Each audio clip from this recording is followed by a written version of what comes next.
Sally-Shakti, your visionary writing guide, and welcome to Writing and Thriving Conversations. And today I am really, really fortunate to be joined by Manda Scott. Manda is the best-selling author of the Sunday Times Bestselling Author of the Boudica books, the host of the Accidental Gods podcast, and the founder and creator of the Thrutopian Masterclass. And if you haven't checked out the Accidental Gods podcast yet, please do. There's so much rich value there every week from Manda and her interviewees. And we're going to be talking about the Thrutopian narratives and the Boudica books in our interview today. So just want to reassure our viewers that we will get to talking about the Boudica books. We definitely will. Yes, they are the core of my life, so it would be hard not to. Thanks so much for joining us today, Manda.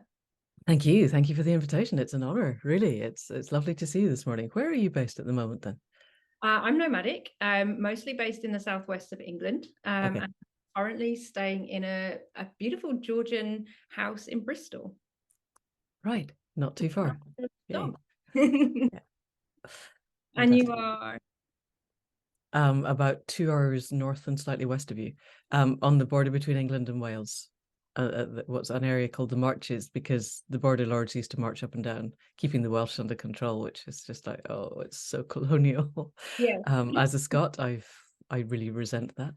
But anyway, yes, that's where we are. Absolutely, and we're going to get into all of that, I think, as we go through our conversation today, because really that's at the heart of what you're passionate about and what you write about, and it comes through in everything that you create and everything that you share, which I'm passionate about too. So I want to say, to begin with, you've just completed your first Thrutopian novel. Congratulations. It's not quite done, but yeah, we're there. We have one round of line edits, copy edits, proofs, and then it's done. But it's largely done. Yes. You've got a cover. yes, that we have, and a publication date. May as well be done. All these are great, and you can, and it is now available for pre-order for anyone who wants to check that out. Yes. I've got a list. The reason I'm looking over here is because I've got a list of questions and things to talk about, and I don't want to miss anything. So, oh yeah, the book I did want to mention is called Any Human Power. And before we get into talking about the book specifically, I want to ask you about Thrutopian narrative in general. So can you start off? My viewers are writers, visionary writers and creatives. Okay. So all interested in the act of writing, the practice of writing, the process of writing. Can you start by explaining to us what is a Thrutopia and how does one go about writing a Thrutopian narrative? Okay. So the word comes from Professor Rupert Read, who actually probably isn't professor anymore, but he has been. So he was at the time a professor at East Anglia University, and he wrote an article in Huffington Post in 2017 where he used the word Thrutopia for the first time. And I have adapted it slightly. So my feeling is, as visionary writers, you will all know, we go where we put our energy. Where we imagine is where we get to. And if we get to the set of visions that led to the book, we can do that in a bit. But one of the realizations that came at that point was writers either write the existing system, which is breaking down, but we're all very comfortable writing about modernity and capitalism, or we're writing histories that are still predicated on the same value system as the current system, or we're writing dystopias, which are terrifyingly easy. And when I speak to people who write dystopias, it's always, if we can show how bad it's going to be, people will change. And they don't. I did a master's at Shamanic College, which is one of those amazing things I did very late in life. And I studied neurolinguistics for my dissertation. So I got really into the neuropsychology of language and how language works and how people work. And frightening people into a change in behavior, unless you actually put a gun to somebody's head and say, this option you live, this option you die, and sometimes they'll take the option that lets them live and sometimes they'll choose not to, depending on what it is, it doesn't work. frightening people into changing their behavior is not going to work. And it's lazy, I think now. It's not hard to imagine the worst of human behavior continuing within the current value system and pushing it forward. So the other option people tend to go to is, okay, we're not writing dystopias, we have to write utopias. And the problem with utopias is there's always a jump cut between where we are now and this imagined beautiful future where everybody's behavior is different. Something has happened to create that behavior change. It's either technological, we've suddenly got 3D printing and we can make anything we want out of raw materials that we break down to their constituent atoms. No more pollution, everything fine, let's go with that. Or there's some kind of behavior change where everybody suddenly realized that the value system of the current system isn't good and we've all got this new value system. Nobody has the how we get from actually where we are to a future that works. So I've adapted Rupert's concept of Thrutopia because he was slightly pushing it forward a few hundred years to now. So through pen on paper or keyboard and stuff, it can be writing blogs, it can be writing letters to your local newspaper, it can be writing songs or poetry or theatre or film or TV or fiction or non-fiction. Its aim is to walk us forward along a path and create a roadmap from exactly where we are now to a future that we would be proud to leave to the generations that come after us. That's my succinct definition. So we have to imagine it forward. And having just written the first of what I hope is a series of novels, it's seriously much harder than anything else I have ever done, because it's okay. You can get ideas of what happens if we break the political system, because the political system doesn't work. What happens if we dismantle that? What happens if we change our economic system? What happens if we change our value system, which we have to do? I think for me, that's the absolute core. If we don't change what we're here for, we're sunk. The rest is just decorations. But the decorations have to all fit together. We're on a bus hurtling towards the edge of a cliff, and we're basically trying to change it into something that isn't a bus and that's not heading for the cliff, while being in the bus hurtling towards the edge of the cliff. And a lot of systems just, paint the walls a different color, and it's not enough. So you have to actually work out, how do we dismantle the bus while it's going in a way that doesn't kill everybody and takes everybody with us, instead of them sitting there going, no, I like the bus. But yeah, the cliff's a little way away, but the bus is fine. It's comfortable. I know it. So that basically, does that make sense? I think that's a great definition of what you're talking about when you're speaking about Thrutopias. And you mentioned right at the beginning of this part of the conversation that where we put our energy, what we imagine is where our energy goes. So when we have such a prevalence of dystopian narratives, and that's where the energy goes, it's perpetuating the crisis. And of course, a utopian narrative you described quite succinctly there's a complete disconnect between where we are now and the magical new reality. So a Thrutopia takes us from where we are now to what might become possible. How do you get that into a narrative, and how are you working with that in the form of fiction? Blood and sweat and tears. Somebody, I think it was Douglas Adams, once said that the process of writing is staring at a blank page until your forehead bleeds. And it's that. I did a lot of dreaming. So my spiritual path is shamanic. Everything that I ever do for decades now has been predicated on going up the hill and asking, what do you want of me, basically, and then trying to do the answers. And so when they say we need you to do this, it's like, oh, okay, all right. So there is somebody else, I can never remember who said these things, that it's easier to imagine the total extinction of life on Earth than it is to imagine an end to capitalism. And it is. This is true. So take that as your baseline. It is easier to imagine everything ceasing to exist than to imagine how we step out of the bus. However, I dreamed a lot. I created baseline characters. My book is, so to be fair, this is the first of a series. The book ends on the day after a general election where we have begun to make the changes that we need to make. So the book is setting there is a problem. We can overcome the problem. We need to all get together, at least a large mass of us. One of my subtitles for the book was "When the Youth Insurgency Rises, Which Side Are You On?" And they're not running with that. At the moment, our kind of part title is Dream Deeply, Rise Up Strong, Change is Coming. But there's also another part title, which is sometimes it takes a revolution to change the world, and sometimes it takes a relationship. And that's, so the core, the absolute core of the book is the relationship between a woman and her grandson. And the scene that I got up the hill when I was originally, shall I tell you how it arose? Is that worth it? Yes, okay. So shamanic practice, teaching, after I wrote the Boudica books, I started teaching shamanic practice. And then they were all in person, fairly small groups. It moved to bigger groups after a previous set of visions that sparked off the whole accidental gods thing.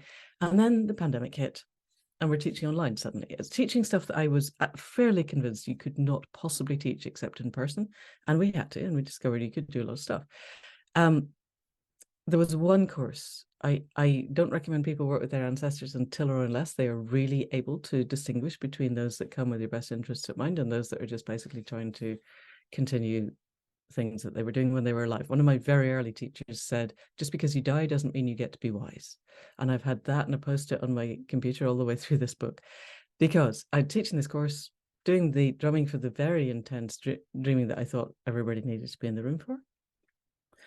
And I don't often have visions when I'm drumming, but I do sometimes. And also, I'm sure you guys, all of you, work with other realities. And most of the time, what comes is metaphor and a felt sense of something, and you kind of follow the thread of the felt sense, and you're not sure, and other things happen, you go, okay. And eventually, looking back, you've had a clear path, but at the time, it didn't feel clear at all. And that's the nature of the work that we do. This time, it was absolute plain text, which is very rare.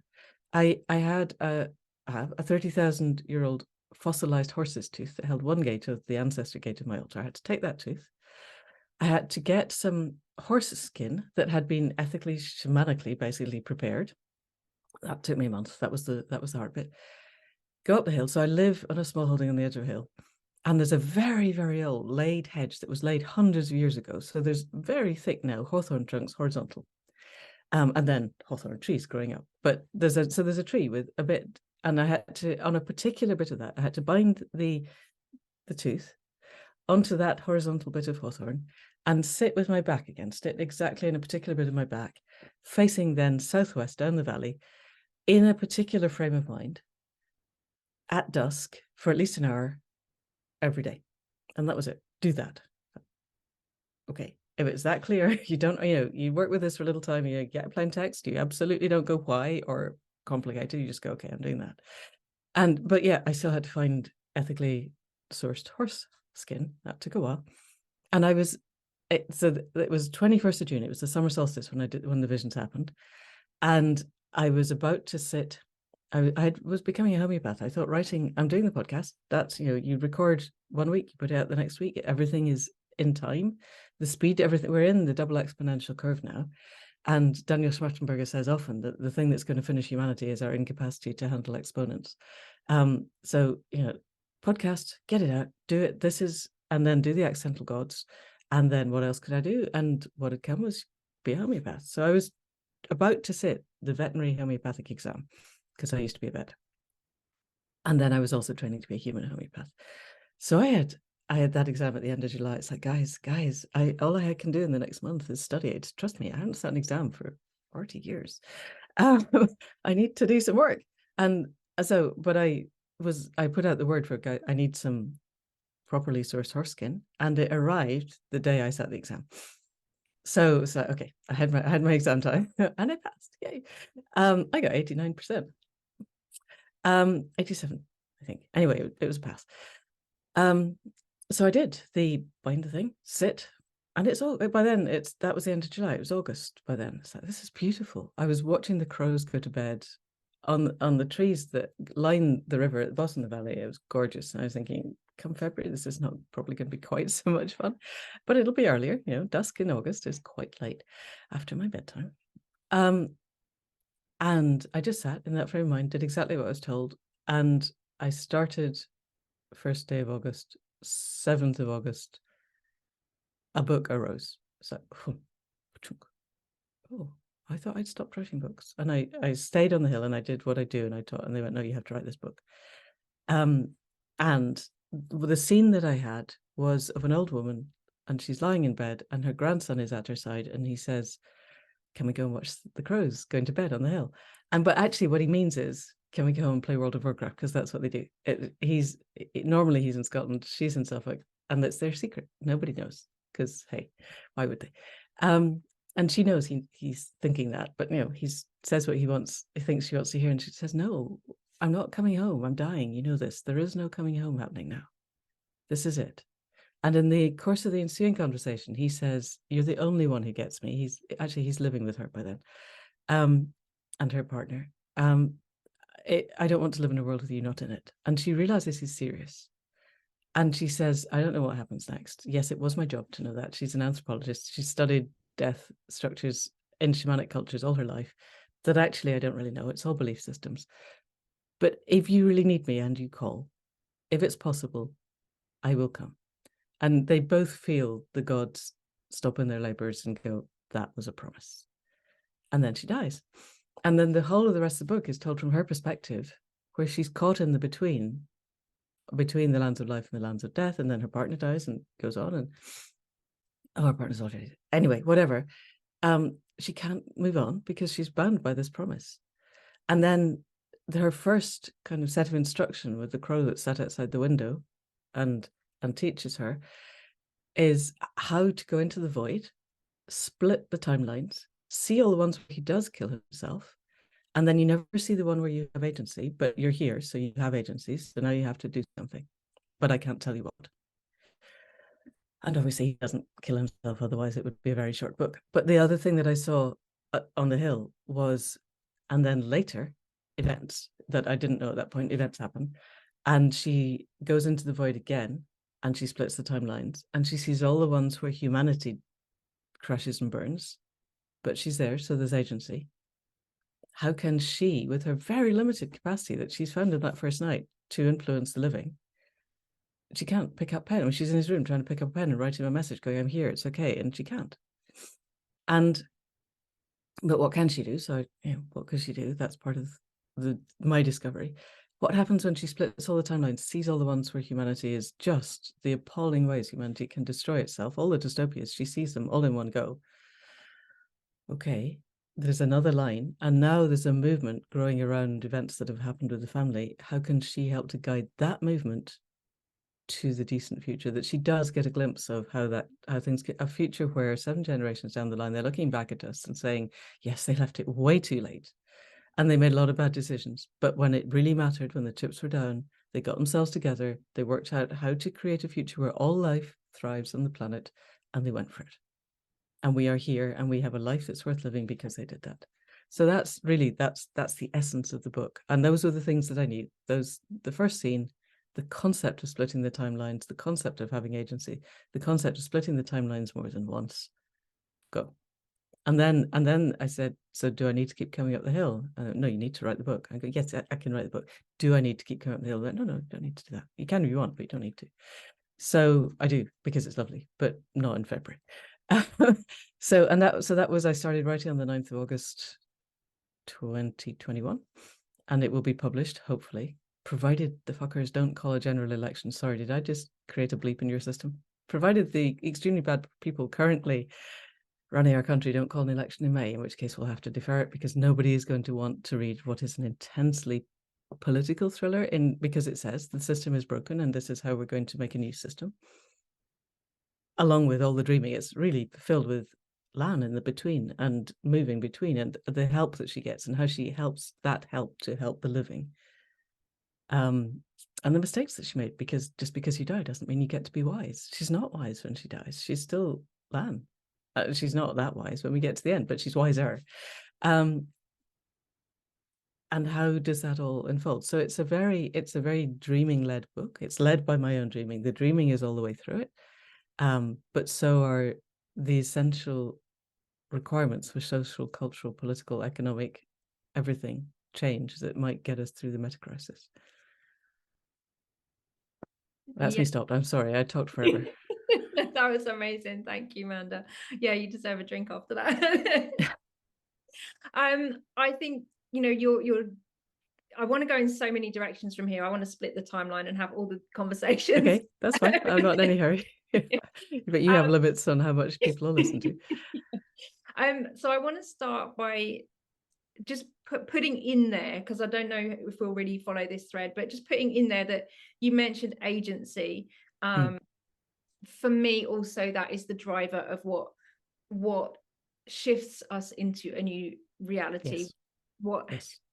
It's each of us rising up to take agency and to claim responsibility for our lives, our traumas. I think many of us in this current generation are healing the traumas of many generations behind, for ourselves, for those who've come before, and for the future generations. That's really the heavy work that I think a lot of us are doing right now, and having agency in our choices is something that we have been kind of collectively disempowered and disengaged from the recognition that we have agency.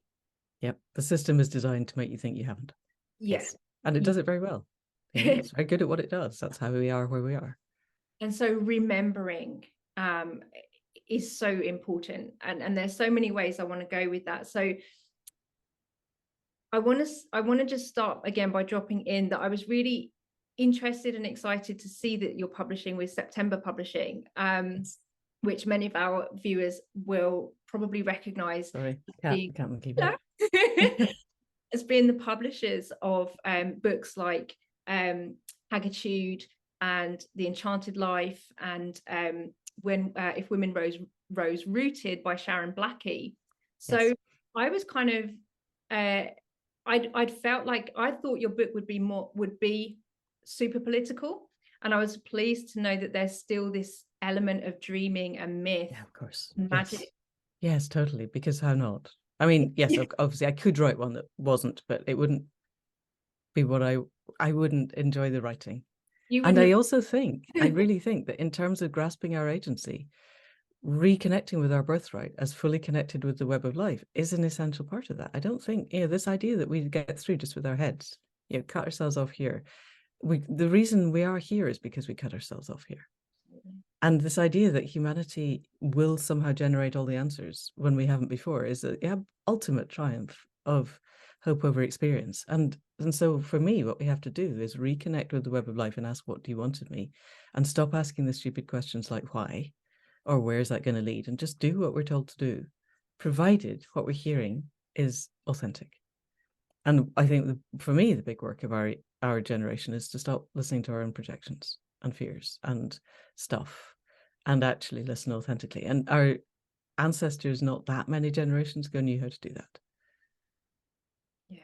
And so I want to read the short blurb that's come out with the pre-order for Any Human Power. It says, a paean to possibility, a call to action wrapped in a thriller, encased in myth and magic. A visionary tour de force weaving together myth, technology, and radical compassion. This genre-bending novel breaks apart all we know about life, death, and routes to hope. Are you ready to dream deeply and act boldly? I have a very good editor.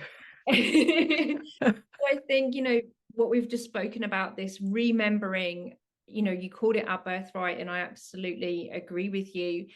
And you mentioned you are in, I think, a profound position to be able to mention that we have this, generationally on these islands, which since I read the Boudica books, I'm now calling Bridget's Islands. Right. We have that embedded in our land, embedded in our culture. I read the Boudica books quite recently, and I literally read them from beginning to end within a month. Wow. I barely didn't sleep. I just needed to be in this world, because what that gave to me gave me back what had been missing. Our colonial past has eradicated our understanding of who we are. Yes, absolutely. And this is huge, I think, and fundamental to understand for going forward. Thank you, because we do talk a lot, rightly so, about cultural appropriation and colonialism, and the way that we have the British Empire and colonists and capitalism have projected that outwards onto the rest of the world.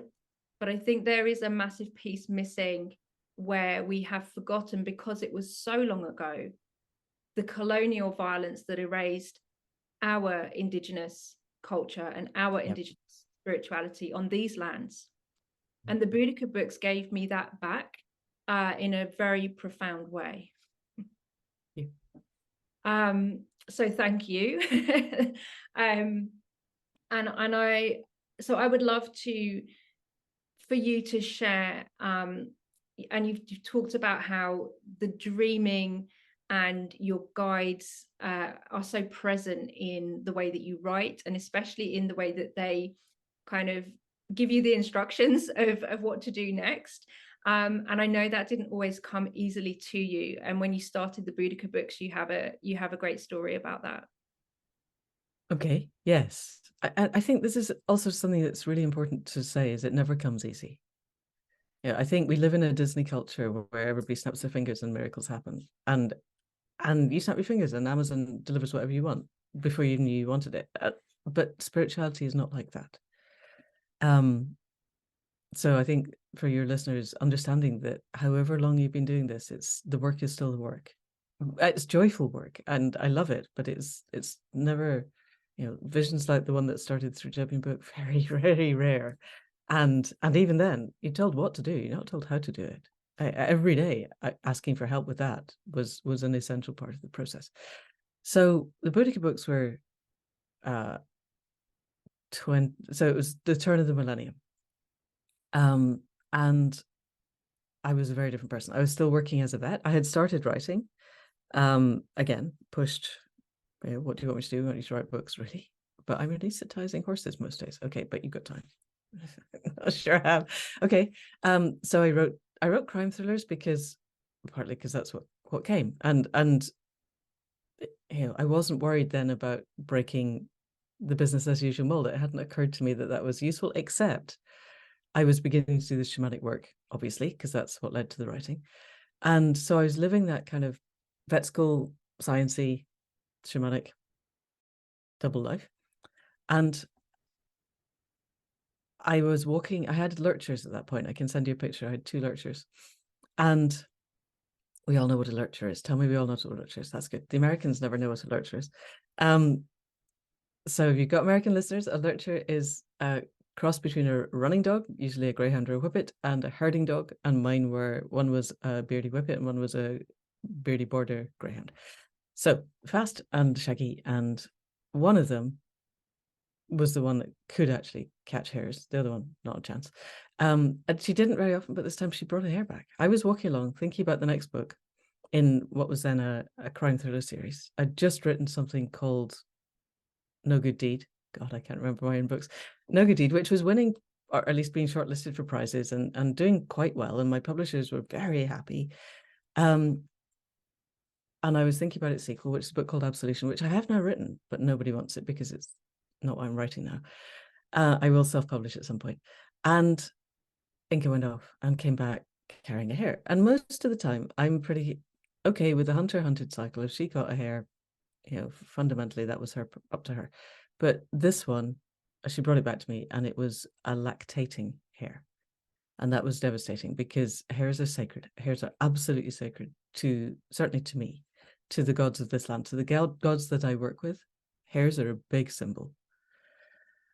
And dead hare, dead mother hare. Therefore, there were going to be lots of leverets somewhere. I was walking on Newmarket Heath. The grass was up to my knees. It's hundreds of acres of places where baby hares could be hiding, waiting for their mother that was never coming back. So I spent the rest of the day trying to find them. I don't know what I thought I was going to do, but the chances of finding that, it's not going to happen. It didn't happen. So I was really broken, because you listen to the gods when they send a message, and something that is sacred to us is dead in your hands is a big message. And one of the things that I teach the students, and that I was becoming aware of then, is that the gods will whisper, and then they will speak, and then they will shout, and it gets to the point where you have not been listening and they have to shout at you. You're going to wish you'd listened sooner. So this was definitely getting on the way of a shout. So I took the dogs and I went into Thetford Forest, which at that point was much wilder than it is now. And I had a sit spot, which was, there was a huge hazel tree, literally. I could not, 6 of me couldn't have got our arms around it. It was really big. They cut it down a few years later, of course. But then it was in the middle of a grove, and it was amazing. So I went and sat with the hazel tree.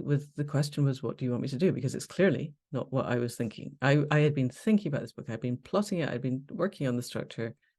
Dead hair. So not that. But if not that, what? It could be anything. And the principle, this is, I get vision quests are a Native American concept, but I am 100% certain that what Alner Lauda calls our trauma culture arose out of initiation cultures, and every single indigenous culture, every single rooted, connected culture, shamanic culture, we could call them, has initiation practices which involve sitting and connecting. And generally speaking, no food, no water, because that's your distractions of into this world, and you want to let go of those. So I don't think doing that is cultural appropriation. It's possible that calling it a vision quest is cultural appropriation, but I called it the long nights in the books because I needed a different word. You need something that is an initiatory process that does what Alner calls, gives you that contained encounter with death, that where you are stretched to the edges of yourselves and you have to ask for help. So that was a very contained encounter with death. And I was right at the edges of myself. And the question was, what do you want me to do? And the answer came really quickly. And I ignored it for a long time because the answer was write the Boudica books. And I had made write about our shamanic past, actually, is what came.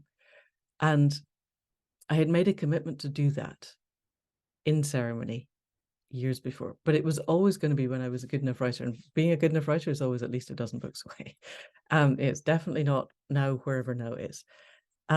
So I didn't. I'm not an archaeologist. I'm a vet, for God's sake. I don't know anything about Boudica other than I didn't even know how to say the name properly at that point. Other than the last flurry of us before Rome. So I spun this sitting with no food, no water out for a lot longer than I needed to, because the answer doesn't change. What I did do, and I really don't recommend this as a spiritual practice, was I negotiated. Okay, I will go home and I'll see if this is possible. And if it isn't, I'll come back and we'll have another conversation. Okay, guys? Right, I'm off. Don't do that. It's just not sensible. But I did go home and I found a friend who was the only person I knew, because I was in the Crime Writers Association. I was a crime writer. If I was going to be a writer, I was a crime writer. But I knew one crime writer who wrote historical stuff. And I phoned this person up and said, okay, so now I want to write about Boudica. And they said, no, you can't. You can't, because your publishers will never let you, because they are branding you now. You have been branded as a crime writer. This is your thing. You can't change genres. And anyway, if there was enough to write about Boudica, I would already have done it. And there isn't, so you can't.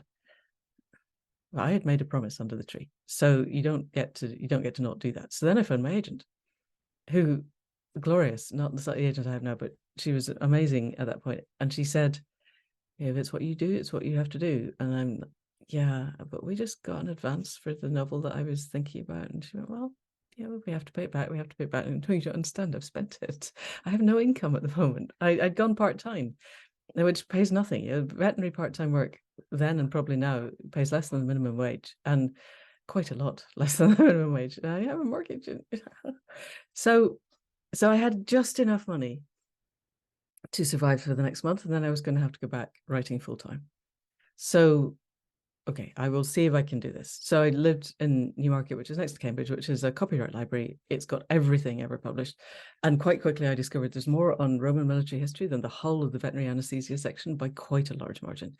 So I just immersed myself in the historical section, the anthropology, and everything I didn't know. By the end of a week, I had a 23-page synopsis. Well, normally a synopsis, all of you who are writing, you write, I'm going to write about this. It will be nice. You will like it. It's like 6 lines and the publisher goes, yes. And they all know that your synopsis and the eventual book will bear no resemblance to each other at all. And that's fine. But I had to prove to everybody, including myself and my agent, that there was enough to write about. And it was like, God, yes, there's so much, because everyone else who'd written about Boudica had just basically transcribed Tacitus and put a few bells and whistles on. And Tacitus only writes really in any depth about the revolt and the reasons from a Roman perspective of why these strange people would choose not to want Pax Romana. Why would you do that? And I was wanting to write, I mean, very clear from the beginning was, we need to know who we were so we can know who we could be. That we're living in the end, even then, 20 years ago, it's obvious we're living in the end of the Roman Empire. The system, the value system that got us to here is breaking apart. If we can find the value system that is our heritage, and 2,000 years feels like a long time to us, but 300,000 years of human evolution, 2,000 is like 2 minutes to midnight, it's nothing. I did a map once of mapping those 300,000 years onto a 30-year-old human lifespan. The Roman invasion is the last day of October, Samhain, on our 29th year, if we assume birthday is the 1st of January. It's nothing. You know, capitalism starts, well, capitalism I think starts with Rome, but if you want actual capitalism to start with limited companies, it starts on the 28th of December. You know, it's not that long in the history of our evolution. So I had all of that, and I went to a thing called Dead on Deansgate. No. First I went to Crime Scene 2000 and was on a panel, and somebody asked, what you do next? And I was not getting on terribly well, because my editor had went, well, we'll publish this to keep you happy, but history doesn't sell. No, I don't want you to do that. So I was quite cross with her. So she was there, and someone said, what are you doing next? And I said, well, I'm going to write this story about who we were before the Roman came, and the Boudican revolt from our side of and it's amazing, and I'm loving it. And she's sitting there going, because she wanted the other crime novel.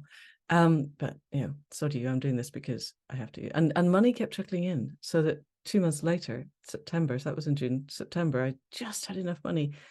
And I went to Dead on Deansgate, and somebody walked up and said, I was in the audience at Crime Scene 2000. Do you have anything? And by then I'm like, oh, well, I have these first 3 chapters and this 23-page synopsis, which will blow your mind out. And it turned out she had just moved to Transworld, which is part of what is now Penguin Random House. And she had a remit to buy a big series. And they bought it for more money than I had ever seen. They bought world rights. It was amazing. And then they auctioned it to the Americans. It was the only book in Transworld then history that had earned through its advance before it was ever published, because they sold it to the Americans for more than they sold it to me, more than they'd paid me. So my take from that was, do what you're told. The capacity to do it will be there. And I got an editor who was Irish, who really got the dreaming. And in the end, we were able to, we kind of divided everyone else into, there's people who are inherent Romans, and there are people who are inherent Britons. And you pick your battles with the Romans very, very carefully, because you're not going to win them all. But things like the covers, I had a felt sense of the covers. And I went, this is a battle we need to win. I just don't know. You know, it's not how things work. This is not generally my call. But she went into the meeting with this is what I think we need. We need a decal, we need solid colors. Someone had just rebadged Lord of the Rings in that style. I went, we want something like this.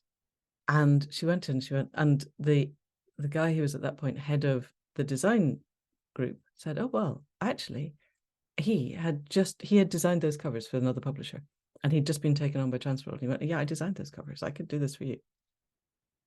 Win. Okay, go. So that's how it started. And you know, I was a fire dream at that point. I was on my own.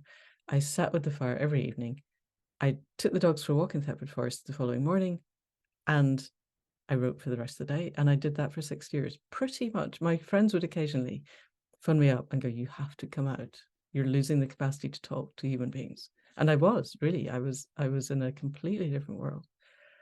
So yeah, that. Thank you, Manda. I just love that story. And I'm really glad to be able to share it with our viewers as well. And I know you've said before as well, you just mentioned there at the end, you were in a kind of different world. You got rid of the TV, you got rid of all I did. technology, and you sat with the fire and you wrote the book. Yeah. It wasn't, I have to say, getting rid of the TV was not much of a loss, but yes, I wasn't watching much, but yeah, I got rid of everything. I got rid of all I had a computer, which I guess now you could use as a TV, but yes, that was it. Yeah, absolutely. Okay, let me just check my questions where I want to go, because I know we're going to be heading towards the end of our time together. So so just to make a comment on the story you just told, when you mentioned the timeline of history, that kind of really expansive timeline of history, you mentioned it as plotting it out onto a 30-year-old human's life.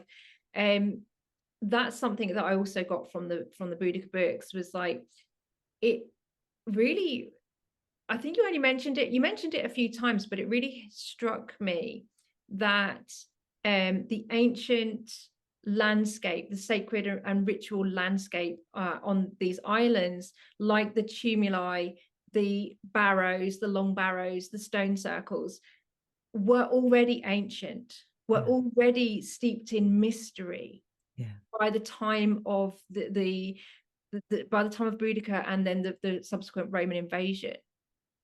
Do you want to say something more about that? I don't know there's a huge amount to say, actually, other than that. And the problem, because we don't have a written lineage much, then we're projecting onto that ancient history. But also, it was, in that 30-year lifespan, these things were built when we were 27, 28, and Boudica's, in October of our 29th year. By then, they probably have a function. And so we know, for instance, that Mona, which is now Anglesey, the island where everybody from all over Europe went to train between 12 and 20 years to be what the kind of the shaman, the connection between their tribe and the gods, and then they went back to their tribe. There was probably a knowledge of what that function was. It was probably very advanced and very detailed. And you would gain that while you were on Mona, and you'd go back and you would then be able to work with whatever instances of that technology was around the physical place where your tribe was. And people would come right across from India all the way, to the far edges of the known world, which is the edge of Russia pretty much at that point. But we don't know what they were taught. The Druids could write, they wrote Greek and Roman, but they didn't write down their knowledge, because once you write it, you fix it. And it was a living knowledge. So we have no idea. And I think projecting that back didn't feel right. So I didn't. But just knowing that that was the case was important. Thank you. So yeah, I mean, I think that we do tend to project back onto cultures that we don't have any longer, that we don't have a living historical connection with. But as you know as well, we can, when we re-engage with the practices and the premises of those systems, we can reignite and revision not necessarily what they had, but what exactly now. Yes, and that's the point, is we're not trying to recreate the past. We're going to sit with whatever it is. I mean, I sit up the hill all the time and ask, what do you need of me now? But I think it's important that we not pretend that what's needed now is necessarily anything to do with what was needed 2,000 years ago. We don't need to have that. We have this kind of sense that we have to pretend that there's this huge lineage. And there is a huge lineage, but there's been a break. So if we're going to create an initiation culture out of our trauma culture, it has to, we're all born, I think, with that expectation that connectedness will happen. And part of the horror of modernity is our soul's understanding that it's not available unless we really break out of the system. But in our breaking out of the system and the reconnecting, I think we have to be alive to, what do you need of me now? Not what I pretend you might have needed me for 2,000 years ago. I think there's a big difference, and people can get very tangled in belief systems about the past, and belief systems are not useful. Thank you. Yeah. And, for me, it's the practices and processes that remain, or at least that we can reinvent, that enable us to revision what we need now and what will forward. Yes, exactly. Because we're going forward. We're building something that is the best of everything that we have, not abandoning everything that we have and trying to go to some imagined past. Yes. Absolutely. I mean, just to drop in at that point, my belief system, and you've mentioned, the connectedness and interconnectedness to the web of life. My belief is that we are all always co-creating this reality. We are all responsible for it Yes. to a certain extent all the Yes. time, because the more Yes. we believe in it, the more we perpetuate the narratives of it, the more we keep recreating it. And then the more Yes. we see it around us, the more we believe it's true. And Absolutely. that's how it becomes what we call it in academia reified. That's how it becomes Yes. solid. Yes, absolutely. And this is why we need Thrutopian writing, is if we've got a body of work going, guys, it's not like that. Here's another alternative that you can think about, then people can do it. Because most people, they're too busy trying to work out how to pay the mortgage and how to feed their kids and how to heat their home. They don't have the luxury that I have to sit and imagine other things. But once someone gives them, there is a better way. You were not born just to pay bills and die. Then that better way can begin to take off. But we do need, if I'm just doing it on my own, that's not enough. We need a whole body of work of people imagining their way forward to futures that are practical and generative and grounded and inspiring.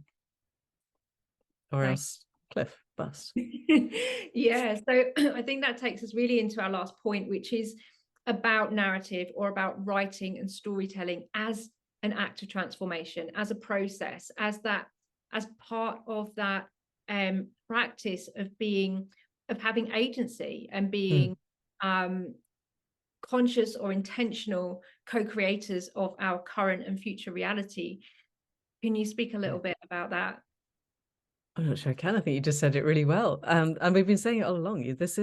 I think if you get that, which you clearly do, and people listening to you must do, then do it. Whatever you can do, and do it in every part of your life. I think it's not just our writing, it's the conversations we hold with our neighbors, or in the queue for at the supermarket, or Uncle Tom who reads the mail. It's about being, co-creating, being the other reality, stepping as far to the edges of the emergent possibility as we can.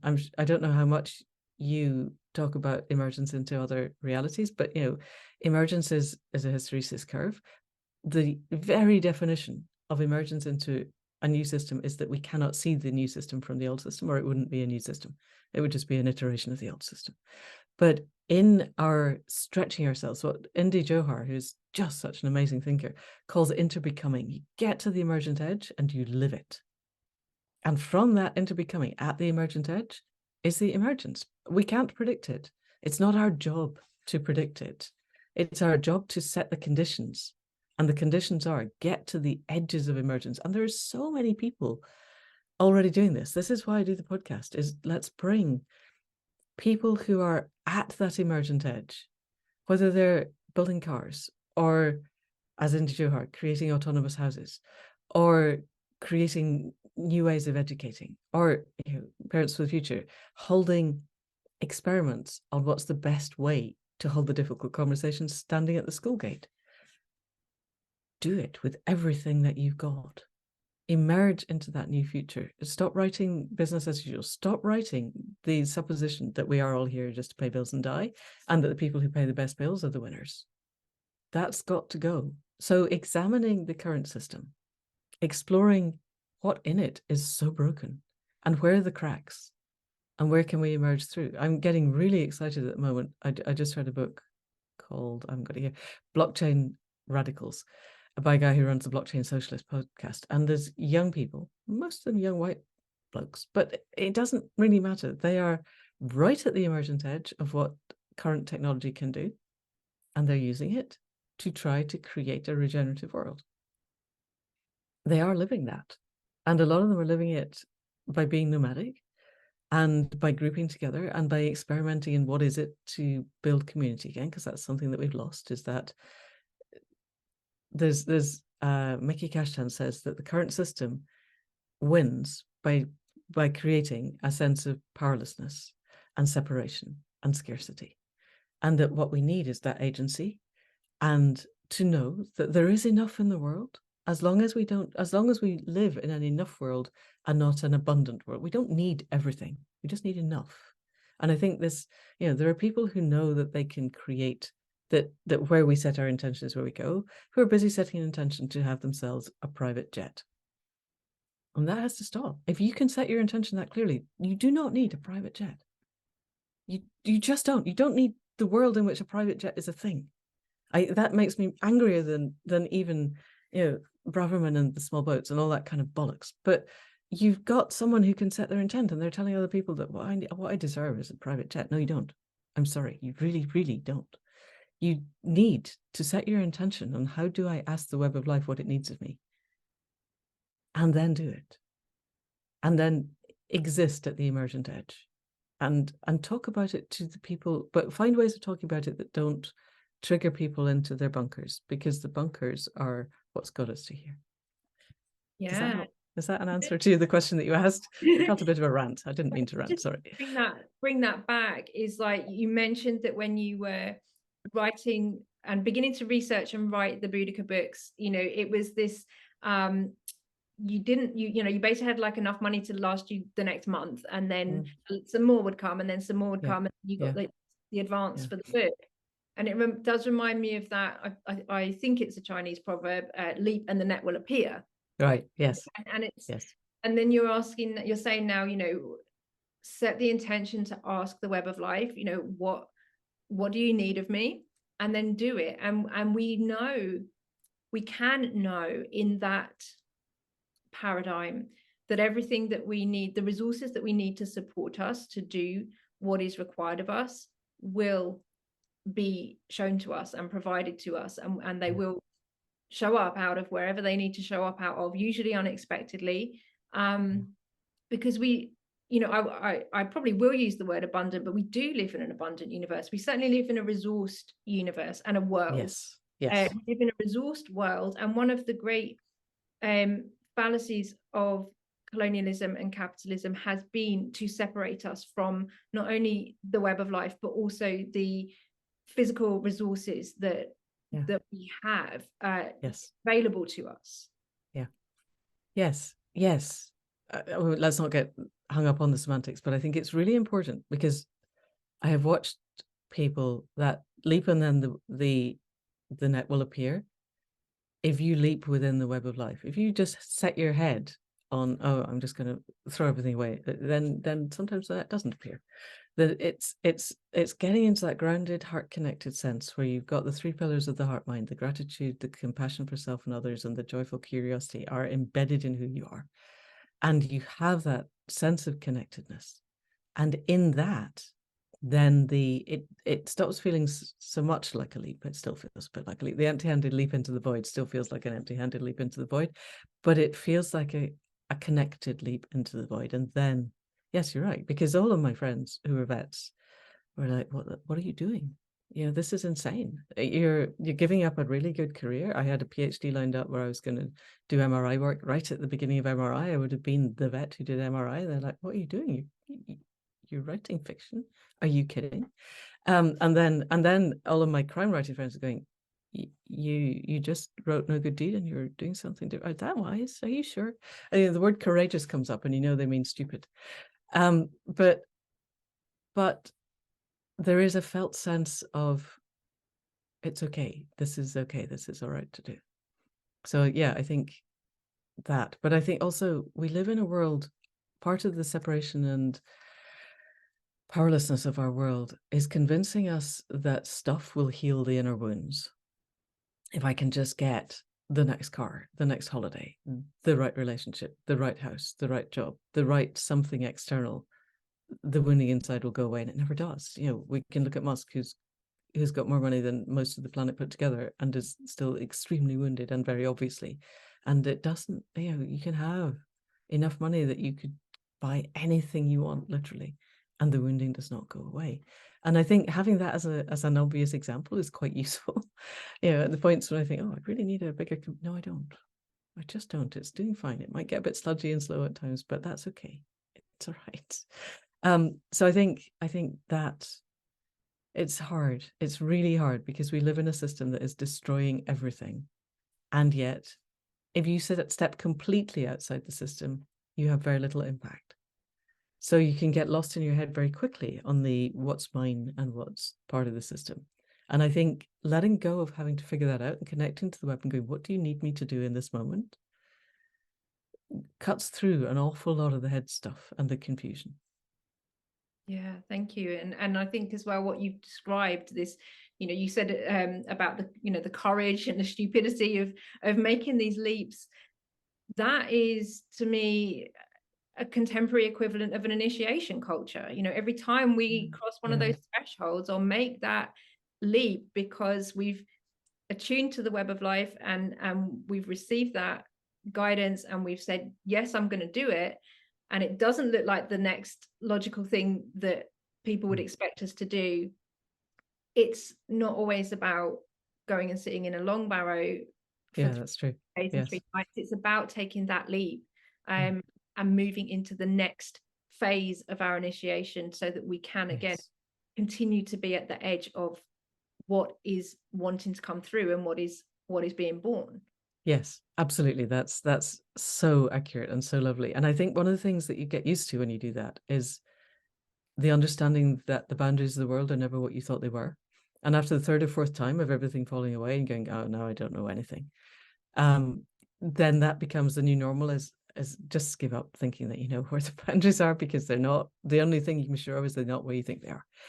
And yet life moves on, and the things become much more fluid then, and the capacity to connect and to share the days with whatever is working with you becomes much more grounded, I think, once you do that. So yeah, it's great. Thank you.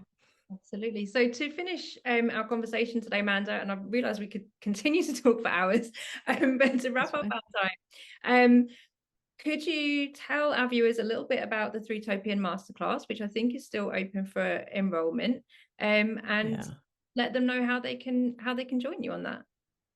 Yes, I could, and I will. But I think it's probably more useful to come into Accidental Gods by now. So at the time when I had the downloadable book was also, and you need not to be alone. There needs to be a body of work in this. So that was 2021. We spent, my wife is a designer, a website designer and a thought designer, and she's just amazing. And I come down from the hill and go, I got this new idea. So, really? And then she makes it happen. It's extraordinary. So the masterclass started on the 1st of May 22, and it lasted 6 months. And we recorded everything. So the aim was, it wasn't teaching writing. You can learn writing anywhere. It was teaching what to write. I realized that if I hadn't been doing the podcast and talking every week to people who are the emergent edge we were talking about, I would have no idea what a different future could look like, how to get there, because I wouldn't know the steps. So it was, how do I curate the research to know enough to be able to do this? So, and I did it as a theory U. Are you familiar with Otto Scharmer's theory U? Let go, let be, let come. So it's a process of letting go. You have space, and then you build up. He's written books about it. And so we started off with Rob Hopkins, basically setting we live in a disimagination machine. Here's what happens when you let your imagination out. And we went deeper and deeper and deeper, and then we came back up the outside, and we ended with, God, my brain is completely fused. Tamsin, who's a young person who had helped all the way through. So what we did was we invited people to join. Every Sunday evening, there was a 2-hour slot where somebody would come and talk for an hour with questions. And then they would go away. They could say if they wanted. And then we broke out into breakout rooms and worked with what we got. Because what I realized quite quickly was, I think this is obvious, and for a lot of these people, this is, oh my goodness, reality just broke. Because you just explained to me why money is, basically an expression of violence. Somebody once said, money is commodified grief. And here's the other ways we could exchange value and store and account for value. Or here's how transport could work instead, or here's how design could work, or here's how we could generate power differently. And this is what's already happening. And this is what the system is stopping us doing, because it doesn't make money for the people who want to make the most money. So it was quite emotionally challenging, I think, for a lot of the writers who came. We had people who genuinely write blogs and letters to the local newspaper, up to people who write film scripts. And I also brought in, at extra times, people from the film industry, from the publishing industry, from theatre. And the question was, okay, we got this body of work building. How do we get it into your medium? And the answer universally was, you can't. Nobody will get it. which really surprised me. I brought my old Boudica editor, and she said, "You won't get this into traditional publishing. They just can't do it. Their heads will break." And she's right. But then we began to explore amongst ourselves. So then, how do we get this out there? And that's all of the recordings of that are available, and it's there, and you can download it and come in. And we created a circle community, which is not really working. What we've done is we've got a WhatsApp group now, and I got hit with COVID. So the meeting that was going to set up the Thrutopian Writers Association didn't happen. And then I got into the edits, which was, like, as you know, 100% full on. So we haven't reheld that meeting, but we're going to create a Thrutopian Writers Association, because years ago I was one of the co-founders of the Historical Writers Association. I think you just need a group of people who get it. But we probably don't want a hierarchical structure with a chair and a board. We want to do it more fluidly. How do we do that? So we're in conversation with that. So other writers, please come along. We're not teaching you to write.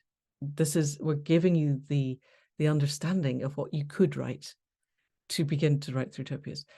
Having said all of that, and I would be delighted, and come and join the Thrutopian Writers Association. I think Accidental Gods is where, for me, all the change is happening. So Accidental Gods arose. We launched December 2019, at the solstice of 2019, following a set of visions that were the previous winter solstice. And the aim is to, again, set the conditions. I really got inspired by the concept of conscious evolution. So evolution of our consciousness, consciously chosen, as being the emergent next step. And I still believe that's true. What I realized, so I created a whole system within Accidental Gods of put in your headphones, listen to this, begin to do what's in this. When you've got that, do the next one, keep on going. I'm about to record a whole new module for that. And then we do gatherings, and then the podcast arose out of that. And so this year we're going to do gatherings so we're doing Dreaming Your Year Awake is the obvious one. How do we begin to work with this work, the connectedness to the web of life in daily life? And then we're also doing, let's bring in this person from the podcast, and you can get a chance to talk to them. And then we'll have that hour's discussion after, where we can go, okay, so they said this, how do we bring that to life? So I'm bringing the idea of the hour's discussion from Thrutopia with the podcast into something that, how do we make this work? And I think, because Thrutopia is still there. If you want to do it, it's great. But the people were talking 2 years ago, and we're in an double exponent now. So it's already out of date. It's there and it's groundwork. And please don't let me stop you. But I think Accidental Gods be more useful, to be honest. So there. Thanks, Amanda. So where can people find you? So Accidental Gods, all one word, .life is, and Thrutopia, and Thru is THRU, Topia. That's what Rupert spelt it as to begin with, and it didn't feel like my job to respell it with OUGH. So Thrutopia.life or mandascott.co.uk, because .life didn't exist when I set up the podcast. So all the writing stuff is at Manda Scott, all one word, .co.uk, accidentalgods.co.uk, accidentalgods.life, Thrutopia.life. And then the shamanic dreaming, my senior apprentice teaches all the beginners courses. So that's at dreamingawake.co.uk. Thank you. All of those, all designed by my wife. She's great. Fantastic work. Yeah. I listened to the podcast where you both you were both interviewing as well. It was a beautiful one. Right. Thank you. Yeah. She's writing an amazing blog where she's really going into what Alner, Lada, and Lynn Murphy said about trauma and initiation cultures, to really begin to explore that and do more deeply. So I'm hoping she'll do more of those. So that'll be up soon. So yeah, that. Well, thank you so much, Manda. I really appreciate your generosity. Really grateful. And you sharing your stories with us today. Thank you. I hope we reach your listeners. It sounds like a really exciting cohort of people that you've got together. So thank you. Thank you for getting it, really getting it as you do. It's not common, but it's lovely when it happens. Thank you. Thank you.